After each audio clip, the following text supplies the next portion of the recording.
আসসালামু আলাইকুম রহমতুল্লাহ। যে যেখান থেকে আজকের এই সফলতার কেস শুনছেন সবাইকে জানাই শুভেচ্ছা এবং অভিনন্দন। এই রোগীটা 31/1/2024 থেকে আমি দেখা শুরু করি। রোগীর তখন বয়স ছিল 30 বছর। তার যে বড় সন্তান, একটা মাত্র সন্তান, তার বয়স হচ্ছে 10 বছর। 10 বছর, তার বয়স হলো 30 বছর। এই যে 10 বছরের মধ্যে বাচ্চা কাচ্চা নেওয়ার ট্রাই করেছে, কিন্তু কনসিভ হচ্ছিল না, যেটাকে স্টেরিলিটি বলা হয়। যখন কোনো পেশেন্ট কনসিভ করতে অক্ষম হবে, আদার্স কোনো কমপ্লিকেশন নাই বা কোনো অ্যাসোসিয়েটেড কমপ্লেন আছে কিন্তু হচ্ছে না, কনসিভ করতে ইনঅ্যাবিলিটি টু কনসিভ, তখন সেটা স্টেরিলিটি। কিন্তু ইনফার্টিলিটি তখন কমপ্লিটলি ফুল টার্ম প্রেগনেন্সি, সে একটা বাচ্চা জন্ম দিতে, একটা হেলদি বাচ্চা জন্ম দিতে একেবারেই অক্ষম, তখন সেটাকে আমরা ইনফার্টিলিটি বলি।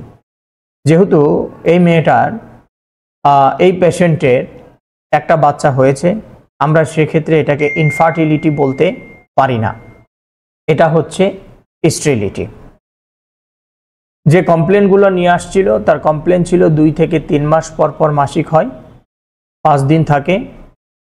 যে মাসগুলোতে মাসিক বন্ধ থাকে, কি যে পেটের বাম দিকে একটা নড়াচড়া করে, অ্যালাইভ সেন্সেশন যেটাকে বলা হয়, জীবন্ত কিছু নড়াচড়া করছে। মুখে অবাঞ্ছিত লোম, তলপেটে ফোলা, বমি বমি ভাব থাকে, পাইলস, মলদ্বারে ছোট মাংসপিণ্ডর মতো, এবং শ্বাস নিতে breathing difficult, much motion after. সে যদি নড়াচড়া করে, কাজকর্ম করে, তাহলে সে শ্বাস নিতে পারে না, তার শ্বাসকষ্টের মতো হয়। তাকে ওষুধ দিলাম। উনি ওষুধ খেয়ে 4/5/2024 আমার সঙ্গে দেখা করলেন, আসলেন। সেদিন এসে বললেন বাম দিকের পেটের মধ্যে দিয়ে একটা ব্যথা হচ্ছে এবং আবার কমে গেছিল, যেটা হলো ওই নড়াচড়া পেটের মধ্যে, সেটা আবার নড়তেছে, এরকম কিছু একটা অনুভব তার মধ্যে হচ্ছে। এরপরে 5/5/2024 তার সঙ্গে দেখা, কোমরের ব্যথা এগুলো নিয়ে এসেছিলেন।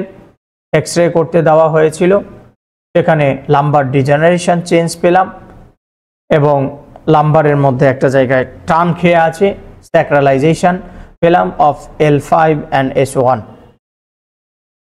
আচ্ছা, তারপরে আরও কমপ্লেনের মধ্যে যুক্ত হলো, শোয়ার পরে পানির পিপাসা খুব লাগে এবং যখন ঘুমায় সে বাম কাত হয়ে ঘুমায়। এরপরে উনি আসলেন হলো 6/6/24, পিঠের ব্যথা তার অনেকখানি কম। এরপরে মাঝখানে আরও অনেক ফলো আপ, সেগুলো এখানে বলে ভিডিও লম্বা করতে চাচ্ছি না। এরপরে ওই ফলো আপগুলোর পরে 6/10/24 ওনার সঙ্গে দেখা। ওনাকে একটা টিভিএস করতে দিয়েছিলাম, যে রিপোর্টটা আপনারা স্ক্রিনে দেখতে পাচ্ছেন, এটা পেছনে।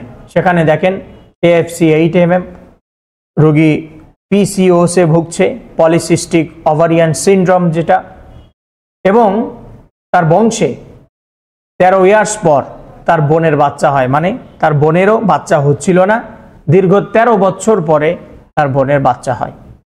আমি তাকে ওষুধ দিলাম 6/10/24,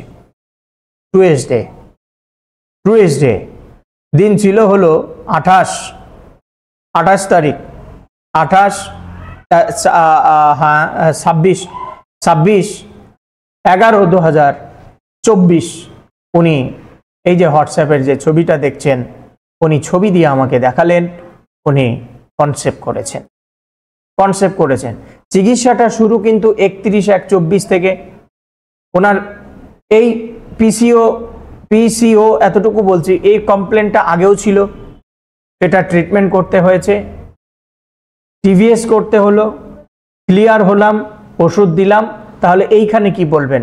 1 মাসের ব্যবধানে উনি কনসেপ্ট করলো, কত অল্প সময়।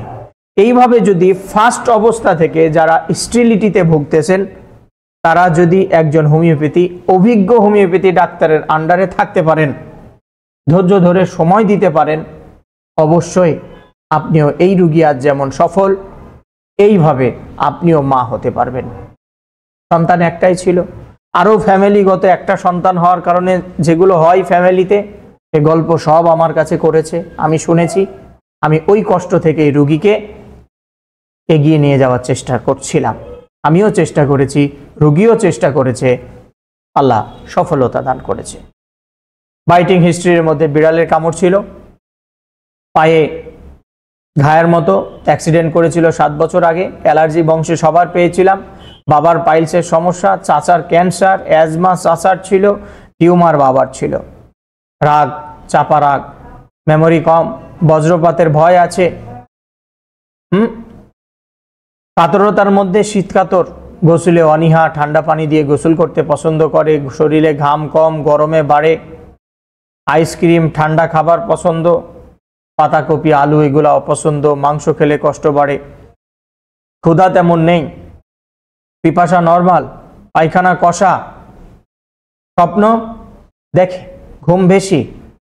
পার্সোনাল হিস্ট্রিতে তার হাজবেন্ডের কিছু প্রবলেম ছিল এবং সেইখান থেকে তার মধ্যে সেপারেশন একটা ছিল, তার আকাঙ্ক্ষা প্রত্যাশা সেপারেশন ছিল।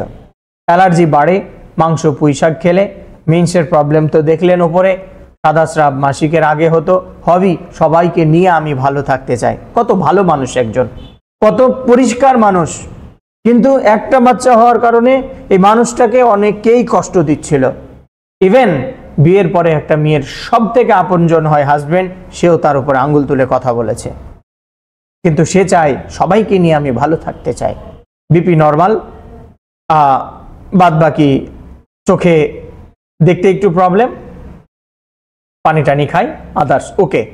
এর পরিপ্রেক্ষিতে যেভাবে আমি ফলো আপ দেখালাম, এইভাবে রোগীকে লক্ষণ ওয়াইজ আমি ঔষধ দিই এবং আলহামদুলিল্লাহ সে আজ মা হতে পেরেছে, সে আজ মা হতে পেরেছে, সে আজ খুশি।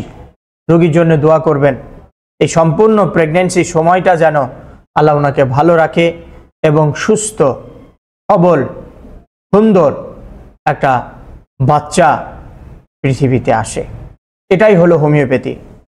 যারা বলেন যার নাই কোনো গতি সে খায় হোমিওপ্যাথি, না, আজ সমাজে সবাই আসতেছেন একদম লাস্ট মুহূর্তে এসে দুর্নাম করতেছেন হোমিওপ্যাথিতে কাজ হয় না, কিন্তু আমি ডাক্তার সাদ এরকম অজস্র কেস দেখতেছি, ভালো হচ্ছে আমার চোখের সামনে, আমি প্রমাণ দিচ্ছি আপনাদেরকে।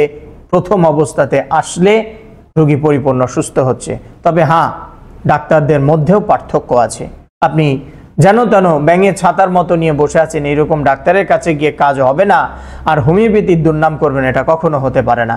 হোমিওপ্যাথি চিকিৎসা শাস্ত্রে লেখা আছে, এই চিকিৎসা বিজ্ঞান কখনো ফেল করে না, ফেল করে হলো একজন ডাক্তার তা না জানার কারণে। ভালো লাগলে অবশ্যই কেসটা শেয়ার করবেন, মানুষ যেন ইন্সপায়ার হয় এবং এই ন্যাচারাল প্যাথিটাকে যেন সামনে অনেক দূর এগিয়ে নিয়ে যেতে পারি। বুঝতে পারছেন অ্যান্টিবায়োটিক কিভাবে রেজিস্ট্যান্স হওয়া শুরু হয়েছে, পথ নেই। তাই সাধারণ মানুষকেও বলবো, যারা দেখেন সামান্য একটু অসুস্থ হলে আগে নিকটস্থ ভালো হোমিওপ্যাথি ডাক্তারের কাছে যোগাযোগ করেন, ট্রিটমেন্ট নেন। যখন ভালো হবে না, হচ্ছে না, সব রোগী যে হোমিওপ্যাথিতে হবে এমন কথা বলবো না, হচ্ছে না, হবে না, তখন আপনি একজন তার সঙ্গে পরামর্শ করে একজন ভালো অ্যালোপ্যাথি ডাক্তারের সঙ্গে যে কনসালটেশন নিয়ে কথা বলে ওষুধ খান, পরিপূর্ণ সুস্থতা লাভ করবেন। আর যদি ভালো হোমিওপ্যাথি ডাক্তার হয়, সে আপনাকে সামনে এগিয়ে নিয়ে যেতে পারবে। আল্লাহ হাফেজ।